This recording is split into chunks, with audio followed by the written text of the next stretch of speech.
الحمد لله الملك الجليل الذي أطفانا وإبراهيم الخليل والصلاة والسلام على محمد الجميل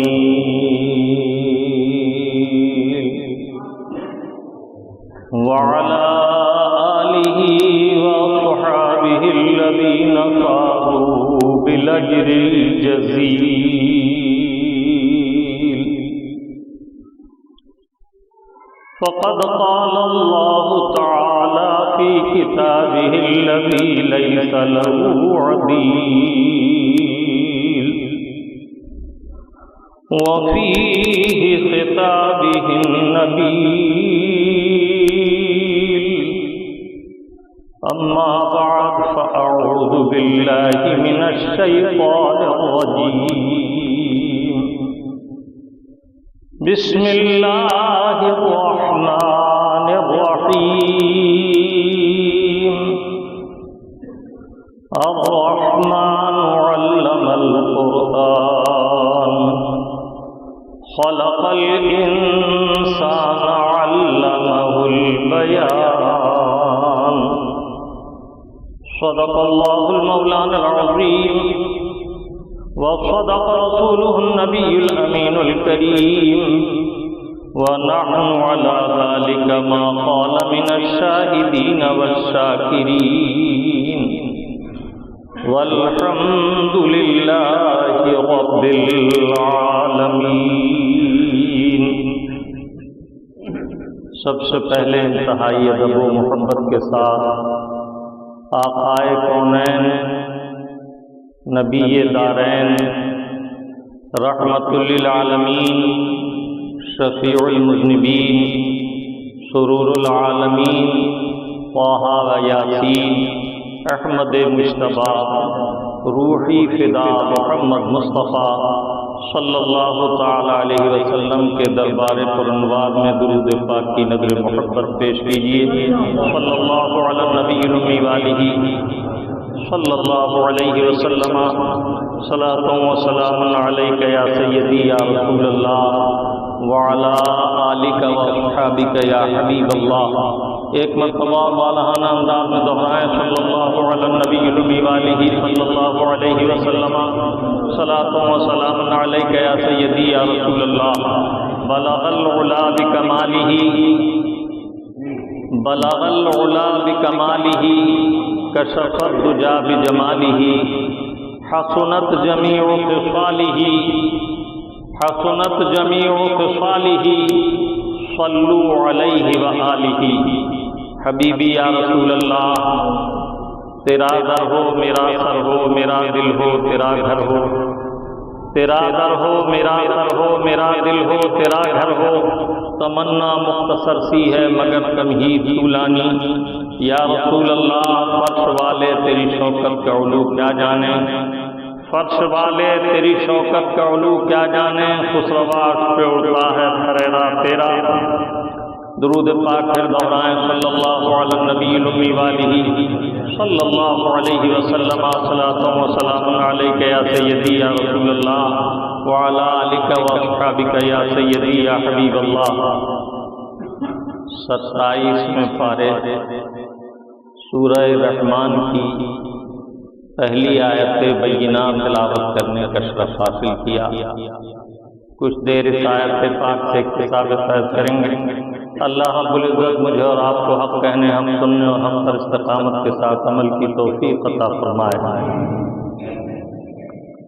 آپ کا پیارا رب عز و جل ارشاد فرما رہا ہے، الرحمن علم القرآن۔ رحمان نے اپنے پیارے حبیب کو قرآن سکھایا۔ خلق الانسان علمہ البیان۔ اللہ تعالیٰ عز و جل نے انسان کو پیدا فرمایا اور اسے بیان سکھایا۔ اس آیت طیبہ میں اللہ رب العالمین نے اپنی صفت عظیمہ کا ذکر فرمایا اور پیارے محبوب صلی اللہ تعالی علیہ وسلم کی علم سکھانے کے تعلق سے تعریف فرمائی۔ اس آیت طیبہ پر کچھ دیر گفتگو سے پہلے تمہید کے طور پر یہ خیال رکھنا چاہیے کہ اللہ رب العالمین نے اپنے پیارے حبیب احمد مجتبیٰ روحی خطاب محمد مصطفیٰ صلی اللہ تعالی علیہ وسلم کی عظمتوں کا قرآن کریم میں تفصیل سے ذکر فرمایا اور اپنے حبیب کی ناکہائے پاک بیان فرمائی۔ کسی آیت طیبہ میں سرکار کے سینہ اقدس کا ذکر فرمایا، کسی آیت طیبہ میں چشمان مبارک کا ذکر فرمایا، کسی آیت طیبہ میں زبان پاک کا ذکر فرمایا، کسی آیت مبارک میں عمر شریف کے تعلق سے ذکر فرمایا، کسی میں قدم ناز کا ذکر فرمایا، کسی میں دست پاک کا ذکر فرمایا، کسی میں خاص قلب اطہر کا ذکر فرمایا، کسی میں اللہ رب العزت نے اپنے پیارے محبوب صلی اللہ تعالی علیہ وسلم کے شہر مبارک کا ذکر فرمایا۔ اس آیت طیبہ میں اللہ رب العالمین اپنے محبوب کے علم کا ذکر فرما رہا ہے۔ جب اللہ رب العزت نے اپنے حبیب کے دست مبارک کا ذکر کیا تو فرمایا وَمَا رَمَيْتَ إِذْ رَمَيْتَ وَلَٰكِنَّ اللَّهَ رَمَىٰ۔ اے محبوب پاک، جب آپ نے کنکریاں پھینکی تو آپ نے نہ پھینکی بلکہ آپ کے رب نے اپنے دست قدرت سے پھینکی۔ سبحان اللہ، کیا شان ہے، کیا انداز بیان ہے۔ محبوب کے دست مبارک کی عظمت بیان کرنا مقصود ہے۔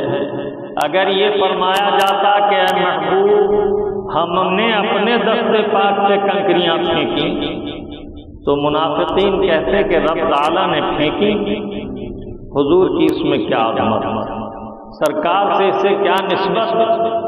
دست قدرت سے پھینکی گئی کنکریاں سارے کفار کی آنکھوں میں پہنچی، لیکن رب تعالیٰ نے انداز بیان اختیار فرمایا محبوب جب آپ نے کنکریاں پھینکی تو آپ نے نہ پھینکی بلکہ رب کے دست قدرت نے پھینکی۔ معنی یہ ہے کہ اے محبوب آپ ہمارے حبیب ہیں، یہاں میرا تیرا نہیں، آپ جو کچھ کام کرتے ہیں ہماری قدرت خاصہ سے کرتے ہیں، ہماری طاقت خاصہ سے کرتے ہیں۔ ہم نے آپ کو یہ نعمت عطا کی ہے، یہ طاقت و قدرت عطا کی ہے، اور آپ کا دست پاک آپ کے رب کا دست پاک۔ اسی طرح جب سینہ اقدس کا ذکر فرمایا تو ارشاد فرمایا لم نشرح لک صدرک۔ یہ شان موسیٰ علیہ السلام ہے کہ اللہ کی بارگاہ میں عرض کرتے ہیں مولا مجھے تبلیغ دین کا حکم فرمایا گیا ہے، رب اشرح لی صدری، اے مولا میرے سینے کو کشادہ کر دے، ویسر لی امری، اور میرے لیے کام میں آسانی فرما دے، واحلل عقدۃ من لسانی یفقہوا قولی، اور میری زبان کی گرہ کھول دے کہ بات کرنے میں کوئی تکلف نہ ہو۔ سبحان اللہ۔ اور جب بات آتی ہے محبوب پروردگار کی تو اللہ رب العزت خود ارشاد فرما رہا ہے الم نشرح لک صدرک، اے محبوب پاک کیا ہم نے آپ کا سینہ مبارک نہ کھول دیا، ہم نے اس میں وسعت و کشادگی رکھ دی۔ سبحان اللہ۔ اسی طرح جب زبان پاک کا مقام آتا ہے تو اللہ رب العزت ارشاد فرماتا ہے وما ينطق عن الهوى ان هو الا وحی یوحی، یہ محبوب پاک کلام نہیں کرتے، خواہش نفس سے نہیں بولتے، یہ تو وہی کہتے ہیں جو ان کے رب کی وحی ہوتی ہے، جو ان کا رب چاہتا ہے، جو ان کا رب فرماتا ہے وہی یہ فرماتے ہیں۔ تو ان کی زبان پر گویا رحمان بولتا ہے، ان کی زبان ترجمان رحمان ہے۔ سبحان اللہ و بحمدہ سبحان اللہ العظیم۔ اسی طرح اللہ رب العزت نے قلب پاک کے تعلق سے ارشاد فرمایا ما کذب الفؤاد وما رأى، اللہ کے حبیب نے سچ فرمایا، غلط نہیں فرمایا جو کچھ دیکھا معراج میں۔ سبحان اللہ۔ جب چشمان مبارک کی بات آئی تو ارشاد فرمایا ما زاغ البصر وما طغى، انہوں نے رب کا دیدار اس شان سے کیا کہ نہ پلک جھپکی نہ نگاہ ہٹی۔ ما زاغ البصر وما طغى، نہ محل دیدار سے نظر بہکی اور نہ پلک جھپکا۔ سبحان اللہ۔ تو اللہ رب العزت نے اپنے محبوب کے احوال و قواعد کو، جسم اطہر کے اعضاء کو علیحدہ علیحدہ آیتوں میں ان کی عظمتیں بیان فرما کر گویا یہ بتا دیا کہ نعت ہائے پاک مصطفیٰ کا بیان کرنا سنت الہیہ ہے، پیارے حبیب کے اوصاف حمیدہ کا ذکر کرنا تمہارے رب عز و جل کی سنت ہے۔ اسی طرح سرکار کے قدم پاک کا ذکر کیا تو ارشاد فرمایا لا اقسم بهذا البلد وانت حل بهذا البلد، قربان جائیے رحمت و شفقت کے ارشاد فرمایا اے محبوب آپ کے شہر مبارک کی قسم۔ پھر اس کے بعد بیان قسم، جسے عربی زبان میں جواب قسم کہتے ہیں، وہ بھی خود ہی ذکر فرمایا۔ ہم نے آپ کے شہر مبارک کی قسم ذکر فرمائی تو اے محبوب اس لیے نہیں کہ وہاں کعبہ معظمہ ہے، اس لیے نہیں کہ حجر اسود ہے، اس لیے نہیں کہ چاہ زمزم ہے، اس لیے نہیں کہ صفا و مروہ ہے، اس لیے نہیں کہ مطاف ہے، اس لیے نہیں کہ حتیم ہے، اس لیے نہیں کہ کعبہ معظمہ ہے، بلکہ اے محبوب لا اقسم بهذا البلد، آپ کے شہر مبارک کی قسم، وانت حل بهذا البلد، اس لیے کہ آپ وہاں قدم ناب رکھ کر چلتے ہیں، احرام ناب فرماتے ہیں، اس لیے اس شہر پاک کی قسم، تاکہ کوئی یہ نہ سمجھے کہ قسم ذکر فرمانے کی وجہ دوسری عظمتیں ہیں، بلکہ رب تعالیٰ نے وضاحت فرما دی کہ قسم ذکر کرنے کی وجہ عظمت جو ہے، وجہ محبت ہے۔ پیارے حبیب نے جس زمین پر قدم رکھا اس زمین کی عظمت تمہارے مولا کی نظر میں یہ ہے کہ اللہ رب العزت اس چیز کی قسم ذکر فرما رہا ہے، اس سرزمین کی قسم ذکر فرما رہا ہے۔ قسم سے دو فائدے ہوتے ہیں، ایک تو فائدہ یہ ہوتا ہے کہ قسم کے بعد جو بیان آنے والا ہے اس بیان کی افادیت و اہمیت کی طرف اشارہ ہوتا ہے۔ یہ بیان اتنا اہم ہے، اتنا محتم بالشان ہے، اس قدر جلیل الشان ہے، اتنا عظیم ہے کہ ہم اس کے اہتمام میں پہلے ہی سے قسم ذکر فرما رہے ہیں۔ اور دوسرا فائدہ یہ ہوتا ہے بیان قسم سے کہ جس چیز کی قسم ذکر کی جاتی ہے اس کی عظمت واضح ہو جاتی ہے کہ یہ چیز اس درجہ عظمت والی ہے، یہ شے اتنی اہمیت والی ہے کہ اللہ رب العالمین اس کی قسم ذکر فرما رہا ہے۔ قرآن کریم میں اللہ تعالیٰ عز و جل نے اپنے محبوب کی نسبت سے شہر پاک کی ہی نہیں بلکہ آپ کے زمانہ مبارک کی بھی قسم ذکر فرمائی، والعصر ان الانسان لفی خسر۔ تو اللہ رب العالمین نے اپنے محبوب کے اعضاء و جوارح کی نعت پاک الگ الگ آیات میں بیان فرمائی، اور اس آیت طیبہ میں اللہ رب العالمین اپنے حبیب کے علم کی عظمت کو بیان فرما رہا ہے۔ ارشاد فرمایا الرحمن علم القرآن، رحمان نے اپنے حبیب کو قرآن سکھایا۔ یہاں چند باتیں قابل اتفاق ہیں جن کو سمجھنا ضروری ہے۔ رحمان اللہ تعالیٰ عز و جل کا اسم صفاتی ہے۔ رحمان کے معنی ہے بہت زیادہ مہربانی کرنے والا، بہت زیادہ رحمت کرنے والا، بہت زیادہ رحم فرمانے والا۔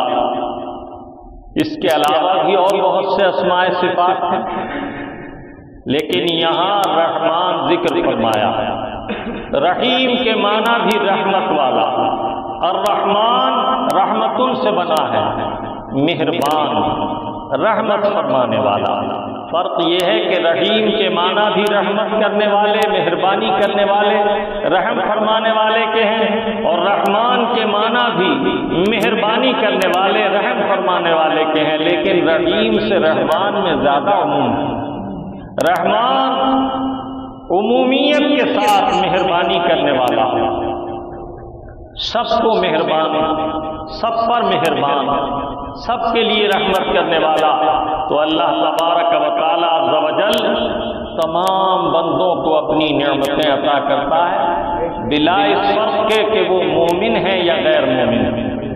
بتقاضۂ ربوبیت وہ انعامات عام ہیں، جیسے ہوا سے فیضیاب ہونا، دھوپ سے فیضیاب ہونا، رزق کا پانا، اور بے شمار نعمتیں جو انسان کے جسم سے متعلق ہیں، آنکھوں کی روشنی ہو یا دماغ کی قوت ہو، زبان کی لطافت ہو یا بدن کا حسن و جمال ہو یا قوت ہو، یہ سب اللہ کی بے شمار نعمتیں ہیں، یہ اللہ رب العزت سب کو عطا فرماتا۔ تو رحمان کے معنی ہے عام مہربانی فرمانے والا، اور رحیم اس کے معنی ہے خاص مہربانی۔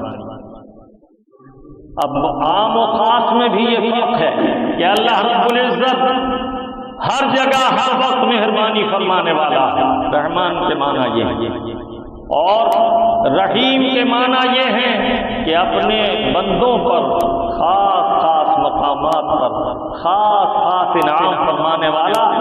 جیسے رزق اللہ تعالیٰ سب کو دیتا ہے، ہوا سے فیضیابی سب کو دیتا ہے، دھوپ کی روشنی سب کو عطا کرتا ہے، لیکن ایمان کی دولت یہ مومن کو عطا کرتا ہے، جنت کی دولت یہ مومن کے لیے ہے، قرآن کی دولت یہ مومن کے لیے ہے، ایقان، صداقت و عرفان یہ مومن کے لیے ہے۔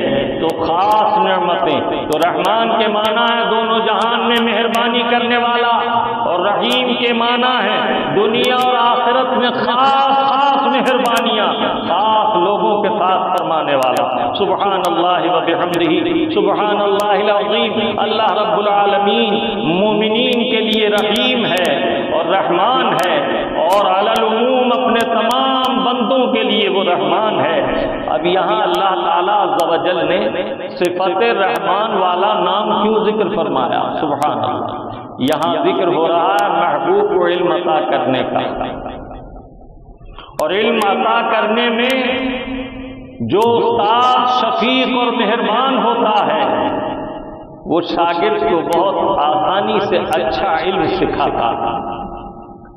اگر استاد مہربان نہ ہو، استاد میں شفقت نہ ہو، یا کسی اور وجہ سے کوئی علم سکھاتا ہو، تو اس کا علم سکھانا اس درجے کا نہ ہوگا جتنا علم محبت کی وجہ سے سکھانا والا سکھا پائے گا۔ اللہ رب العالمین نے اپنے حبیب کو علم سکھایا اور فرمایا الرحمن علم القرآن، رحمان نے محبوب کو قرآن سکھایا۔ یہاں ایک بات غور کیجیے، اللہ کے حبیب صلی اللہ تعالی علیہ وسلم دنیا میں تشریف لائے، اور یہ پڑھے ہوئے تشریف لائے، انہوں نے دنیا میں آ کر کسی سے تعلیم حاصل نہیں کی۔ حضرت کا علم لدنی تھا اے امیر، حضرت کا علم لدنی تھا اے امیر، حضرت وہیں سے آئے تھے لکھتے پڑھے ہوئے۔ سرکار کو ان کے رب عز و جل نے قرآن سکھایا۔ جب کفار و مشرکین میں سرگوشیاں ہونے لگیں کہ یہ فصیح و بلیغ کلام پیش کرتے ہیں، حالانکہ انہوں نے کسی استاد سے دنیا میں علم حاصل نہیں کیا، تو ان کے رب عز و جل نے اعلان فرما دیا الرحمن علم القرآن، رحمان نے اپنے حبیب کو قرآن سکھایا۔ سبحان اللہ، جب سکھانے والا مہربان رب ہے اور سیکھنے والے مصطفیٰ جان رحمت ہیں، تو اب علم میں کیا کمی رہی ہوگی؟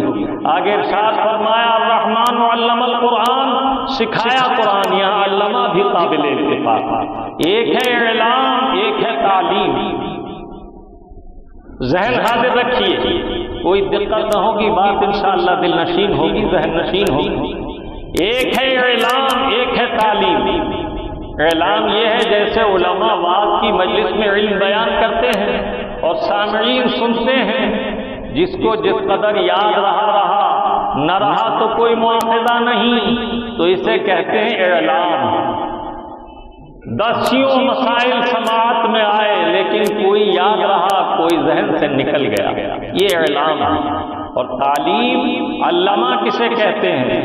علامہ محض بتا دینے کو نہیں کہتے، علامہ کے معنی ہے سکھا دینا۔ اللہ رب العالمین قرآن کریم میں فرماتا وَعَلَّمَ آدَمَ الْأَسْمَاءَ كُلَّهَا ثُمَّ عَرَضَهُمْ عَلَى الْمَلَائِكَةِ، ہم نے آدم علیہ نبینا علیہ السلام کو تمام چیزوں کے نام سکھا دیے۔ تو علامہ کے معنی ہے سکھا دینا، محض بتا دینا نہیں۔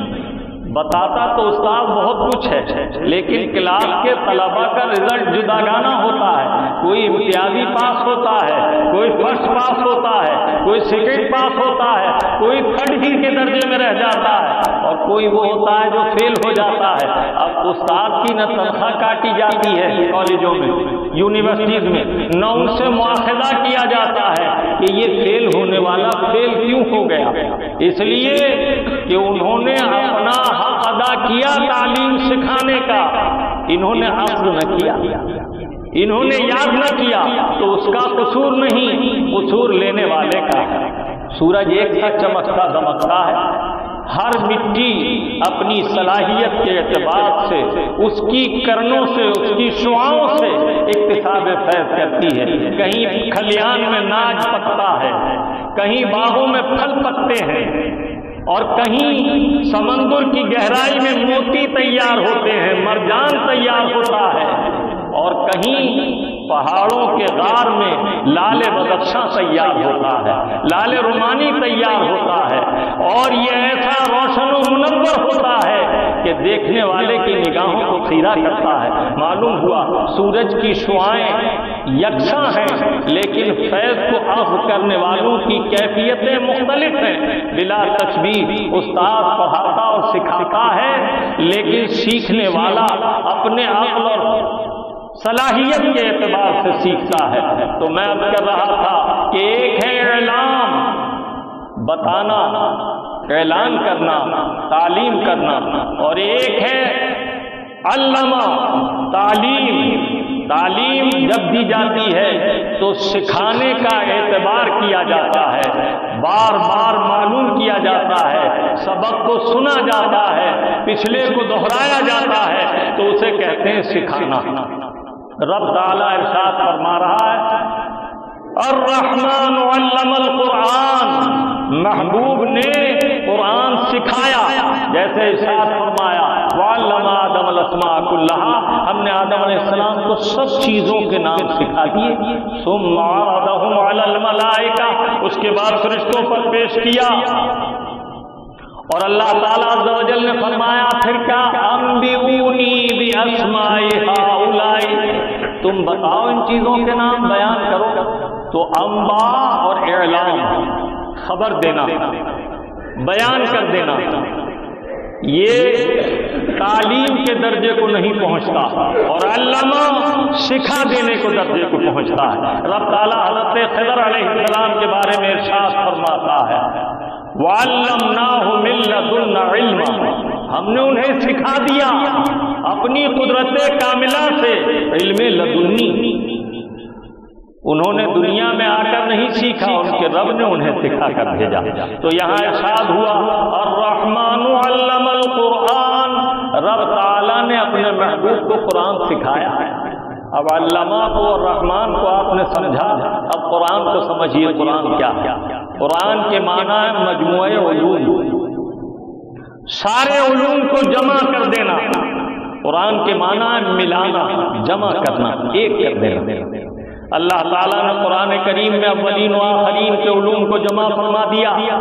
توریت و زبور، انجیل، سارے علوم اور صحائف ابراہیمی اور صحائف انبیاء کرام کے علوم کو قرآن کریم میں اللہ رب العزت نے جمع فرما دیا۔ قرآن ملانے والا، جمع کرنے والا، بلکہ اللہ تعالیٰ عز و جل قرآن کریم میں فرماتا تفصیل الکتاب لا ریب فیہ، قرآن کریم میں لوح محفوظ کی جملہ تفصیل ہے، اس میں کوئی شک نہیں۔ اور لوح محفوظ کے علوم کیا ہیں؟ وَمَا مِن غَائِبَةٍ فِي الْأَرْضِ وَلَا فِي السَّمَاءِ إِلَّا فِي كِتَابٍ مُبِينٍ، کوئی خشک و تر، کوئی غائب و حاضر ایسا نہیں جو لوح محفوظ میں موجود نہ ہو۔ اللہ تعالیٰ عز و جل نے لوح محفوظ کے تمام علوم کو قرآن کریم میں رکھ دیا اور اس کتاب میں تفصیل سے بیان فرما دیا۔ کیا معلوم ہوا؟ اللہ تعالیٰ نے علوم کو لوح محفوظ میں محفوظ فرمایا اور ان تمام علوم کو قرآن کریم میں جمع فرما دیا۔ اولین و آخرین کے علوم کو جمع فرما دیا، حاضر و غائب کے علوم کو جمع فرما دیا، اور اس مجموعہ قرآن کو تمام علوم کا مجمع بنا دیا، جامع بنا دیا۔ اس سے تمام علوم نکلتے ہیں اور محبوب پیارے کو اللہ تعالیٰ نے یہ قرآن سکھا دیا۔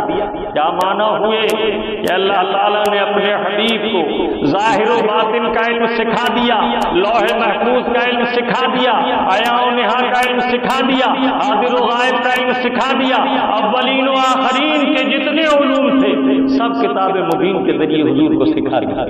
اور قرآن کریم میں اللہ رب العالمین فرماتا، قرآن کریم کے بارے میں رب تعالیٰ عز و جل نے صاف اعلان فرمایا،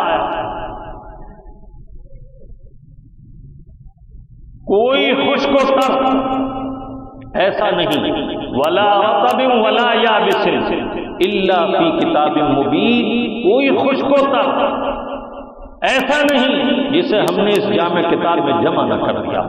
اب پیارے آقا صلی اللہ تعالی علیہ وسلم کو اللہ رب العزت نے قرآن سکھایا۔ اب یہ بد مذہب جو کہتے ہیں کہ حضور یہ جانتے تھے یہ نہ جانتے تھے، ان سے پوچھو کہ رب نے جب اپنے حبیب کو قرآن سکھایا تو پورا سکھایا یا ادھورا؟ ظاہر ہے کہ قرآن کریم کو پورا سکھایا، اور جب پورا سکھایا تو رب فرماتا ہے اس میں تمام علوم کو ہم نے جمع کر دیا، تو اب کیا باقی رہا؟ جو رب چاہتا تھا وہ سب کچھ سکھا دیا۔ اور دیگر آیات میں اس کی صراحت فرمائی، وَعَلَّمَكَ مَا لَمْ تَكُنْ تَعْلَمْ وَعَلَيْكَ فَضْلُ اللَّهِ عَظِيمًا، اے محبوب آپ جو نہ جانتے تھے وہ سب کچھ ہم نے آپ کو سکھا دیا، اور یہ آپ کے رب کا آپ پر فضل عظیم ہے۔ جس رب کے قلیل کا حال یہ ہے کہ کائنات کی نعمتیں ہم شمار نہیں کر سکتے، وہ رب اپنے محبوب کے علم کو عظیم فرما رہا ہے۔ خود اعلان فرمایا، ولا رطب، قرآن کریم میں اللہ تعالیٰ نے خود اعلان فرمایا، وَإِن تَعُدُّوا نِعْمَتَ اللَّهِ لَا تُحْصُوهَا، اگر ہم تم سے کہیں ہماری نعمتوں کو شمار کرو تو تم شمار نہیں کر سکتے۔ یہ تو اس کریم نے فرمایا، لیکن فقیر قادری تو کہتا ہے اس کی تمام نعمتیں درکنار، ہم اس کی ایک نعمت کو شمار نہیں کر سکتے۔ کیا کوئی بتا سکتا ہے اس سال کتنے انگور پیدا ہوئے؟ کوئی کہہ سکتا ہے کتنے انار پیدا ہوئے؟ یہ تو اس کی ایک ایک نعمت ہے۔ جب ہم ایک نعمت کی گنتی نہیں بتا سکتے، تمام نعمتوں کو کون شمار کرے؟ اور رب تعالیٰ فرماتا، قُلْ مَتَاعُ الدُّنْيَا قَلِيلٌ، اے حبیب پاک یہ جو دنیا میں گم ہو گئے ہیں، جو دنیا کی نمائش میں کھو گئے ہیں اور دنیا میں آ کر بھول گئے ہیں، رب کو بھول گئے ہیں، انہیں بتا دو کہ دنیاوی متاع بہت قلیل ہے۔ دنیا کا نام دنیا رکھا، یہ ادنا سے اس میں تصغیر ہے، ادنا سے اس میں تصغیر ہے دنیا۔ ادنا کم کو کہتے ہیں، کم سے کم، کم سے کم، کم سے کم دنیا۔ اللہ تعالیٰ نے بندوں کی زبان پر یہ عام کر دیا کہ اتنے بڑے عالم کو ہر ایک زبان کی نوک سے دنیا کہتا ہے، کہتا تو حقیر ہے، سمجھتا تو ادنا ہے، کم سے کم سمجھتا ہے، لیکن گم ہو گیا۔ جس کے قلیل میں گم ہو گئے اس کے کثیر کا حال کیا ہے، اور اس کی نعمتوں کا کوئی شمار نہیں کر سکتا۔ تو میں عرض کر رہا تھا کہ جب اس کی قلیل منزل کا یہ عالم ہے تو جسے رب تعالیٰ نے عظیم فرمایا، اس فضل عظیم کا حال کیا ہوگا؟ حضور سیدی اعلیٰ حضرت عظیم البرکت علیہ رحمت کے بے شمار احسانات ہیں ہم غرباء اہل سنت پر، یقیناً وہ امیر اہل سنت ہیں۔ ان سے ایک مناظرے میں کسی بد مذہب نے کہا کہ حضور اکرم صلی اللہ تعالی علیہ وسلم کو علوم خمسہ کا علم نہ تھا، وَمَا يَعْلَمُ تَأْوِيلَهُ إِلَّا اللَّهُ، اور آیت پیش کی کہ اللہ تعالیٰ عز و جل فرماتا ہے کہ اللہ کے سوا اس کا علم کسی کو نہیں۔ اعلیٰ حضرت علیہ رحمت مسکرائے اور فرمایا کہ اچھا ایک بات بتاؤ، رب تعالیٰ عز و جل فرماتا الرحمن علم القرآن، رحمان نے اپنے بندے خاص اپنے حبیب کو قرآن سکھایا، علمہ فرمایا۔ تو یہ بتاؤ پورا سکھایا یا ادھورا؟ بولا یقیناً پورا سکھایا۔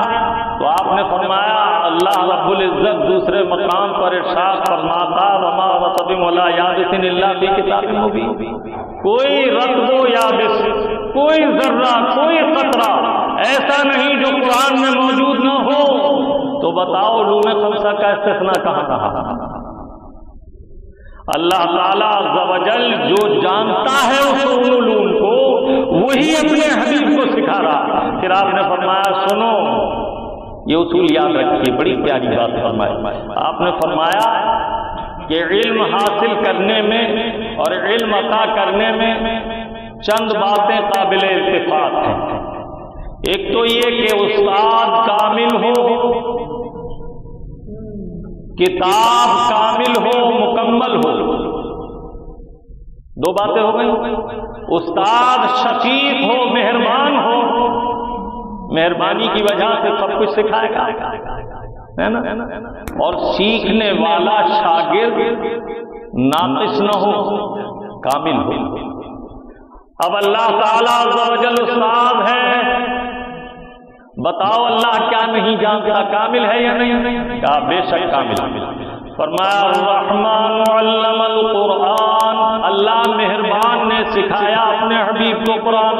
اللہ کامل بھی مہربان بھی، تو استاد کامل بھی ہے مہربان بھی ہے۔ اب بتاؤ قرآن کامل ہے کہ نہیں؟ کہا مکمل کامل۔ فرمایا کتاب جب کامل ہے تو اب یہ بتاؤ شاگرد رشید حق تعالی اللہ کے حبیب ناقص ہیں یا کامل؟ کہا کامل۔ تو فرمایا جب نہ شاگرد ناقص ہے، نہ کتاب ناقص ہے، نہ استاد ناقص ہے، اور استاد مہربان بھی ہے کامل بھی، کتاب کامل بھی ہے اور شاگرد کامل و اکمل بھی، تو اب کون سی چیز مانے ہیں کہ علم میں کمی رہی؟ حضرت کا علم لدنی تھا امین، حضرت وہیں سے آئے تھے لکھے پڑھے ہوئے۔ تو اللہ تعالیٰ عز و جل ارشاد فرماتا ہے الرحمن علم القرآن، رحمان نے اپنے حبیب پاک کو قرآن سکھایا۔ سبحان اللہ وبحمدہ سبحان اللہ العظیم۔ یہ باتیں تو علمی تھیں، توجہ درکار ہے، ذرا سی بے توجہی سے سمجھنے میں فرق آ سکتا ہے، لیکن چند مثالیں میں عرض کروں۔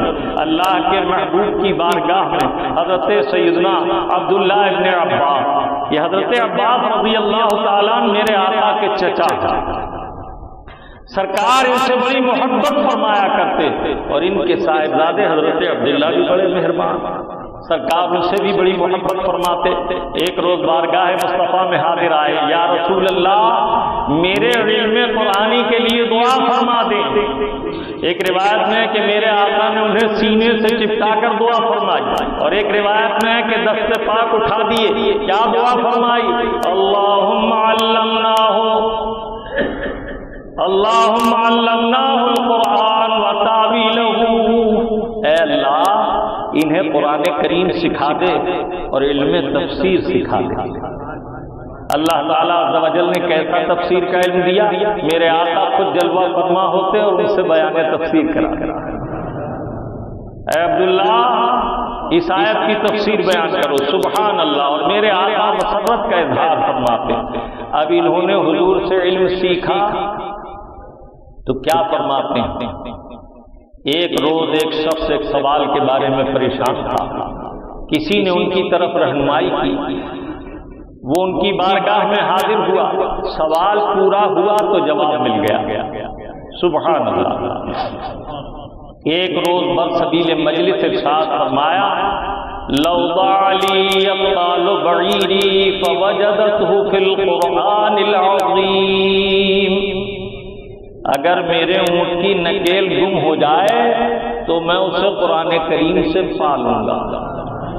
میں زیادہ کیا عرض کروں، یہ تو شاگرد ہیں سرکار کے، اور فرما رہے ہیں میرے اونٹ کی نکیل گم ہو جائے تو میں اسے پالوں گا. بہت تیزی سے نیچے اترتے آئیے. حضرت سیدنا امام جعفر صادق رضی اللہ تعالیٰ، یہ حضرت امام باقر رضی اللہ تعالیٰ کے شہزادے ہیں. حضرت امام باقر حضرت امام زین العابدین کے شہزادے ہیں، اور حضرت امام زین العابدین حضرت حسین کے شہزادے ہیں. بات شجرہ سمجھ لیا. اور حضرت حسین وہ ہیں کہ میرے آقا اپنی زبان ان کے منہ میں داخل کر دیتے اور وہ اس طرح چوستے جیسے کھجور چوسی جاتی ہے. شیر خوار لعاب نبی، پیارے آقا کے لعاب کو چاٹنے والے سرکار حسین رضی اللہ تعالیٰ. اللہ اکبر. ان کے شہزادے حضرت امام زین العابدین، ان کے شہزادے حضرت سیدنا امام باقر، ان کے شہزادے امام جعفر صادق رضی اللہ تعالیٰ. آپ سے کسی نے معلوم کیا کہ کیا قرآن کریم میں ہر چیز کا علم ہے؟ آپ نے فرمایا اللہ کی مخلوق میں چونٹی سب سے چھوٹی سی مخلوق ہے. کیا تو نے قرآن کریم نہیں پڑھا؟ اللہ تعالیٰ نے سورہ نمل میں اس چونٹی کا نام بھی ذکر کیا، اس کا مرتبہ بھی بیان کر دیا کہ وہ چونٹی مؤنث تھی، مادہ تھی.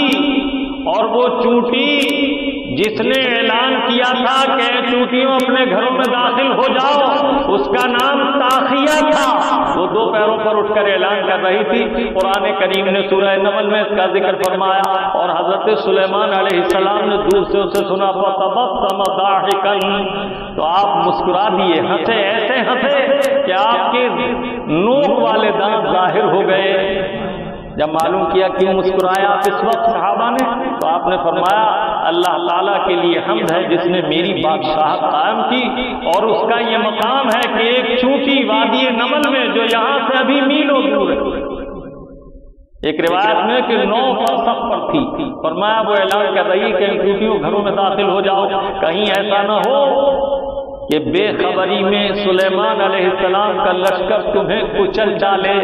تو فرمایا پتا اللہ رب العزت نے اس کا نام تک بیان فرمایا. قرآن پڑھو جیسا قرآن پڑھنے کا حق ہے. پھر اس کے بعد کیا فرمایا؟ سبحان اللہ. ذرے ذرے کا علم کتاب اللہ میں ہے. اے لوگو تم اگر سوال کرو تمہیں میں ہر ایک سوال کا جواب قرآن کریم سے دوں گا. حضرت مولا علی رضی اللہ تعالیٰ عنہ کے زمانے میں تو یہ بات عام تھی کہ جو چاہے سوال کرے وہ کتاب اللہ سے جواب دیں گے. تو جب ان کی بارگاہ کے اصول علم میں حاصل کرنے والے شاگردوں کا یہ حال ہے، اور نیچے اترا اسی خانوادے کی ایک ذات کا نام ہے حضرت پیران پیر دستگیر روشن ضمیر سیدنا محی الدین عبد القادر جیلانی رضی اللہ تعالیٰ عنہ. وہ کیا فرماتے ہیں؟ نظر تو فی بلاد اللہ جمعا کخردلۃ علی حکم اتصالی. میں اللہ کے تمام شہروں کو ایسے دیکھتا ہوں جیسے ہتھیلی پر رائی کا دانہ.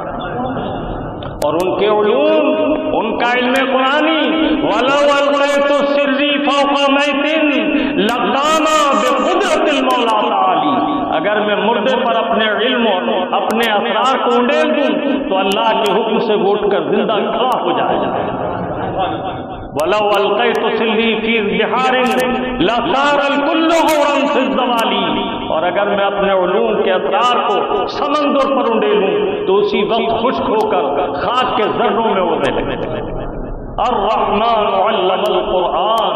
جس بارگاہ کے ریزہ چینوں کا مقام یہ ہے، اس شہنشاہ کا عالم کیا ہوگا؟ اس پار کا جب یہ عالم ہے، اس پار کا عالم کیا ہوگا؟ جس در کے گدا بھر دیتے ہیں شاہانہ زمانے کی جھولی. محتاج کا جب یہ عالم ہے، مختار کا عالم کیا ہوگا؟ جس در کے گدا بھر دیتے ہیں شاہانہ زمانے کی جھولی. محتاج کا جب یہ عالم ہے، مختار کا عالم کیا ہوگا؟ علوم مصطفیٰ کو کون جانے، ان کا رب، ان کا استاد. یہ بے وقوف کہتے ہیں جبرائیل علیہ السلام استاد ہیں. جبرائیل علیہ السلام وحی لاتے ہیں، میرے آقا اس کو سمجھتے ہیں، اور بہت سی وحی وہ ہے جسے جبرائیل امین سمجھتے بھی نہیں. وہ تو خاص تعالیٰ کے شاگرد رسید ہیں، نہ دنیا میں کسی سے پڑھا نہ جبرائیل ان کے استاد۔ کتنے مواقع ہیں کہ جبرائیل حاضر بارگاہ نظر آتے ہیں، حدیث میں ہے طلع علینا رجلا شدید بیاض السواد وسواد شدید الشعر لم يرى عليه اثر السفر ولم يعرفه منا فجلس عند رسول الله صلى الله عليه وسلم وركبت عند ركبتيه ووضع على خفيه ثم قال، اللہ کے حبیب کی بارگاہ میں رب تعالیٰ کے قرب خاص سے جبرائیل امین آئے ہیں، اچانک ظاہر ہوئے، صاف شفاف کپڑے ہیں، سر کے بال بھی گرد آلود نہیں ہیں، اور کوئی اثر سفر کا ظاہر نہیں ہوتا۔ ہم میں سے کوئی، حضرت عمر فرماتے ہیں، ہم میں سے کوئی انہیں پہچانتا بھی نہیں۔ حضور کے قریب آئے اور قریب بیٹھے تو اتنا قریب ہوتے چلے گئے کہ اپنے گھٹنوں پر ہاتھ رکھ کے حضور کے گھٹنوں کے سامنے ایسے بیٹھے جیسے تحیات میں بیٹھا جاتا ہے۔ راوی حضرت سیدنا عمر فرماتے ہیں فلبثت ملیا بعد ذلك، سرکار سے انہوں نے گفتگو کی، طویل حدیث ہے، میں اختصار کر رہا ہوں۔ جب سرکار سے وہ گفتگو سے فارغ ہو گئے تو انہوں نے حضور سے سوال کیے، مل ایمان یا رسول اللہ، ایمان کیا ہے اللہ کے حبیب؟ مل اسلام یا رسول اللہ، اسلام کیا ہے اللہ کے حبیب؟ رسول اللہ نے ان کے سوالوں کے جواب دیے۔ کہتے ہیں میں اس واقعے کے بعد تھوڑی دیر ٹھہرا رہا، جب وہ چلے گئے تو رسول اللہ میری طرف متوجہ ہوئے، فرمایا اتعرف یا عمر من ھذا، اے عمر کیا پہچانا تم نے کہ یہ کون ہے؟ قلت اللہ اعلم ورسولہ بذلک، فرماتے ہیں میں نے یہی عرض کیا کہ اللہ اور اللہ کا رسول جانتے ہیں، کیونکہ پہلے فرما چکے لم یعرفہ منا، ہم صحابہ میں سے کوئی انہیں پہچانا نہیں۔ یہ نہیں کہا کہ حضور نے نہیں پہچانا، سرکار نے فرمایا کہ عمر یہ جبرائیل ہے، انہوں نے مجھ سے سوال کیے تاکہ تم دین کو سیکھو، اور مجھ سے کہلوانے کا مقصد یہ ہے کہ تم پر میری اطاعت واجب ہے، میں کہوں تم میری زبان پر۔ سبحان اللہ۔ تو اللہ تعالیٰ عز و جل نے اپنے محبوب کا مرتبہ بہت بلند فرمایا، اور اپنے حبیب پاک صاحب الاولاد صلی اللہ تعالیٰ علیہ وسلم کو خود قرآن کریم کی تعلیم عطا کی، اور قرآن میں وہ سارے علوم جمع فرما دیے جس کی ہمیں ضرورت ہے یا قیامت میں ضرورت ہوگی یا یہاں اور وہاں کہیں ضرورت نہ ہو، لیکن محبوب پیارے کو اس کی ضرورت تھی، وہ سب کچھ عطا فرما دیا۔ سبحان اللہ و بحمدہ، سبحان اللہ العظیم، وما علینا الا البلاغ المبین، سبحانک اللہم و بحمدک، اشہد ان لا الہ الا انت، استغفرک و اتوب الیک۔